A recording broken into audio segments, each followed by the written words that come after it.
చూసుకున్నట్లయితే సగానికి పడిపోనున్న వరి సాగు. తెలంగాణ వ్యాప్తంగా ఎల్నినో ప్రభావంతో రాష్ట్రంలో వరి సాగు దాదాపు సగం తగ్గే అవకాశాలు అయితే ఉందని వ్యవసాయ శాఖ వెల్లడించింది.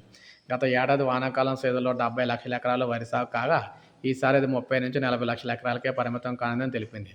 వరితో పాటు అధిక నీటి వినియోగ పంటల స్థానంలో 50 లక్షల ఎకరాల్లో ప్రత్యామ్నాయ పంటలు పండించాలని పేర్కొంది. ఈ మేరకు రాష్ట్ర ప్రభుత్వానికి నివేదిక అందజేసింది.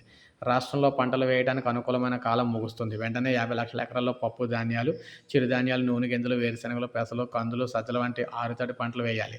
ఈ నెల 15, 30, ఆగస్టు 15 తేదీలకు ఆధారంగా చేసుకొని 3 దశల్లో రాష్ట్ర వ్యాప్త అత్యవసర ప్రత్యామ్నాయ ప్రణాళిక అయితే అమలు చేయాలి. కనీసం 50 మిల్లీమీటర్ల వర్షపాతం వరుసగా 2 నుంచి 3 రోజుల పాటు నమోదై భూమిలో తగినంత తేమ ఏర్పడిన తర్వాత మాత్రమే రైతులు విత్తనాలు నాటాలని పేర్కొన్నారు.